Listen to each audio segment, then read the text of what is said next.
Hello and welcome to day 87. We've got Judges chapters 4 and 5 today, Psalms 39 and 41, and 1 Corinthians 13. So, Judges introduces us to Deborah.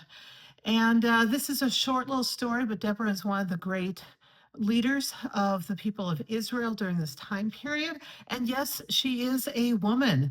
So, for those of you who sometimes wonder about women in leadership in the church and in the Bible, Deborah is a great example of someone who led with wisdom and confidence. Uh, During her time as she was a judge or a leader who pursued justice for the people of Israel, the Hittite leader Sisera was the oppressor of Israel at this time, and General Barak works with Deborah. Deborah sends him out to do battle with Sisera, but General Barak decides he wants Deborah to come along, and Deborah sees this as a moment of weakness on Barak's part and suggests that God will use a woman's hand to take Sisera instead of the general having the glory of winning this battle. Now, Sisera is routed by Barak and he runs away. Sisera does, and he ends up hiding in a tent. He is welcomed in by a woman who's a wife.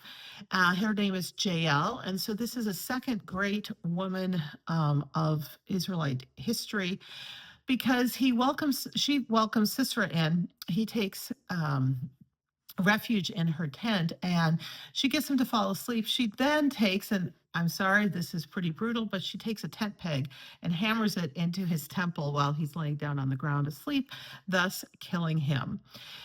So Deborah is often seen as the mother of Israel, and Jael is seen as one of the heroes of Israel, and they show themselves as obedient, courageous, and bold in their time of leadership for the people of Israel. Looking at the Psalms today, Psalm 39 is not really quite a usual psalm following some of the structures that we're used to. It talks about life being a struggle and that sin is inevitable, that we should try to be quiet, but it does argue with God. It's trying to understand what's going on. And it's basically overall a protest against the reality of human condition. Psalm 41 is more of a prayer for healing. It's similar to Psalm 39. It again talks about the idea that sin causes illness, and this is a traditional idea. And there are some people, even today, that still hold on to this, maybe not consciously, but there's still an idea that sometimes if bad things happen to people, it's because they've done something wrong in some way. I think this comes out most often in today's world when we withhold treatment from certain people because we believe that their behaviors have been part of their problem, and so we withhold treatment until their behaviors change. Now, sometimes in these situations, there's a disagreement about whether the behaviors are an innate part of who someone is and part of their physical reality, or if they are cultural choices that people are making. But regardless, this idea that sometimes people get what they deserve is still part of some of our judgment of people. And so I think this is something that we need to think about and be aware of when we are in situations of trying to help people. First Corinthians chapter 13 is a pretty well-known chapter because it is a verse that is often read at weddings. It's all about love, and there's a big section here that is very popular to be read. Love is patient, love is kind, and that sort of thing. Paul, overall, throughout the chapter, is really making the case that love is the base of everything.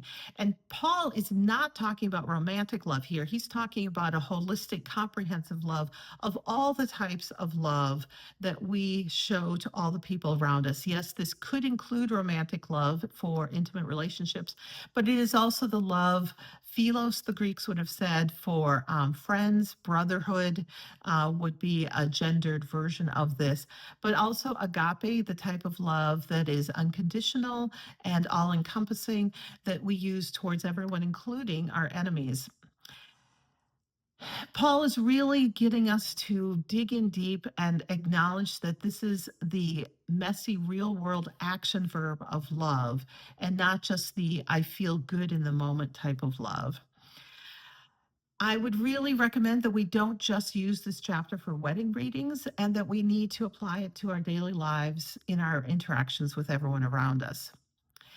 Verse 11 is one of Paul's many references to being an infant and growing up in the faith, growing up spiritually.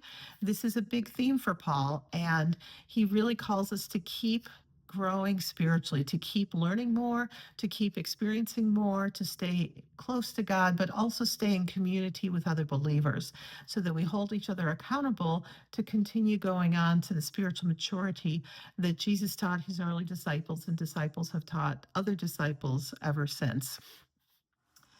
Um, Verse 12 reminds us that we don't get to see everything clearly.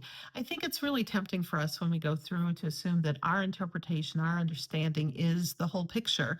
And Paul reminds us that we don't get to see the whole picture. We don't know everything that God is working on. We don't know how God is working through other people sometimes. And we need to have some humility and accept that sometimes there's stuff going on that we don't know about. But I think the reflection for us today as we go through here is how many of us want to know the whole plan? Are we willing to only have a few steps highlighted in front of us? And are we willing to have the faith to take the couple steps that we know about, trusting that God will reveal the next steps when we need to know them? So I think Paul has a great conclusion here that we should trust God, we should hope unswervingly, and we should love extravagantly. I think these make a great bumper sticker, a great T-shirt. Feel free to jot these down and put them someplace. Even make some wallpaper for your phone so that you can see these on a regular basis. But these are some good tips from Paul that we can hold on to as we go forward. Have a super day. We'll see you next time.